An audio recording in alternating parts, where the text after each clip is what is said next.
मेरा अस्तित्व और मेरा वजूद वो खुद उस दिन मैंने खुद से ज्यादा अपनी पापा की नजरों में देखा। मानो मेरी जिंदगी का बस एक ही मकसद हो, जहां उठते बैठते सोते खाते जिससे जहां मिलो बिना हाय हेलो, एक सवाल मेरे कानों में गूंज सा रहा था, यार तू शादी कब करेगी, यार तू शादी कब करेगी। अब भला इन्हें कौन समझाए कि मुझे कौन सा संन्यास लेना है, बस किसी अपने की तलाश है। मेरे लिए जॉब इंटरव्यू और शादी लगभग सेम है, जहां कैंडिडेट की प्रोफाइल और पैकेज के थ्रू आप सिलेक्ट होते हो, रिजेक्ट होते हो, ठीक है। और रिजेक्शन का प्रोसेस लगभग सेम, या तो आप रिजेक्ट करो या सामने वाला आपको रिजेक्ट कर देगा। इसी रिजेक्शन के प्रोसेस में मेरी मुलाकात और ये बात एक सही बंदे से हुई। मानो हमारी पहली बातें कुछ ऐसे हुई जैसे बिछड़े पुराने दोस्त आज मिले हो और बैठ के यारों की बातें कर रहे हो। उसके पास शादी की कोई चेकलिस्ट नहीं थी। यार खाना बना लेती हो, टिक मार्क। वीकेंड पे कहाँ जाती हो, टिक मार्क। और काम कुछ आता है, टिक मार्क। ऐसा कुछ नहीं था। ये रिश्ते सिर्फ दोस्ती से पनप रहे थे। और फिर छोटी छोटी बातें कैसे लंबी होती चली गई कि कुछ एक हफ्ते यूं ही बीत गए और मानो पता ना चला। पर उसने इजहार किया था, उसने इजहार किया कि मैं हूं इंट्रोवर्ट, मैं ज्यादा किसी से यूं बात नहीं करता, बट तुम पहली बंदी हो जिससे इतनी लंबी बातें चल रही है। और कुछ बातें बोली नहीं जाती, एहसास होता है। वो एहसास था हमारे बीच, वो एहसास था, वो ट्यूनिंग थी, सब कुछ परफेक्ट था। बट समय और किस्मत कब साला मात दे देना पता नहीं चलता। एक दिन अचानक पापा के साथ मैं चाय की चुस्की ले रही थी कि सुबह सुबह एक कॉल आता है।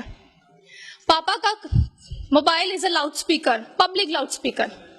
पापा ने बड़ी शिद्दत से फोन उठा के नमस्कार कहा और पूछा, भाई साहब आप कैसे हैं। वहां से जवाब आता है, मैं अच्छा हूं। कुछ एक चंद सेकंड की बातों के बाद उनका एक सवाल आता है, लड़का लड़की तो एक दूसरे को पसंद कर चुके हैं, अब आप बताइए कितना लगा सकते हैं। अब आप बताइए कितना लगा सकते हैं।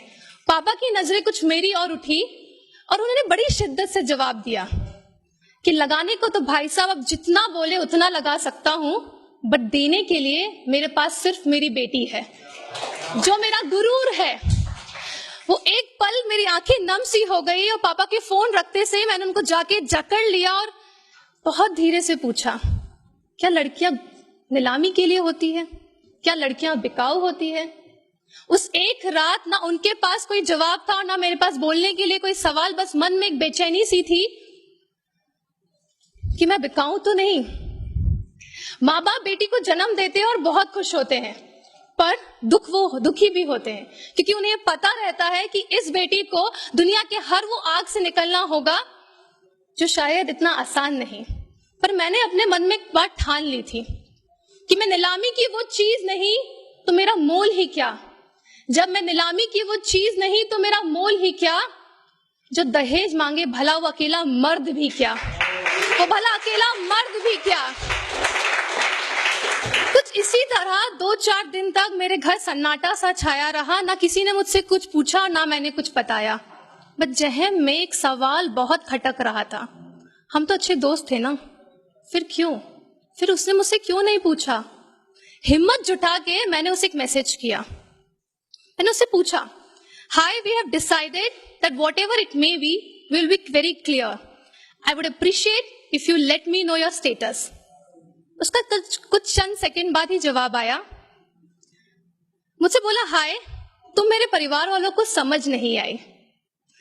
मैंने बड़ी लंबी सांस लेके उसे एक जवाब लिखा, जनाब, अब की बार बाजार में नीलामी के लिए जब उतरो, अब की बार बाजार में नीलामी के लिए जब तुम उतरो तो अपना रेट कार्ड साथ के जरूर जाना, वरना बिक नहीं पाओगे इस संसार में, वरना बिक नहीं पाओगे समाज में।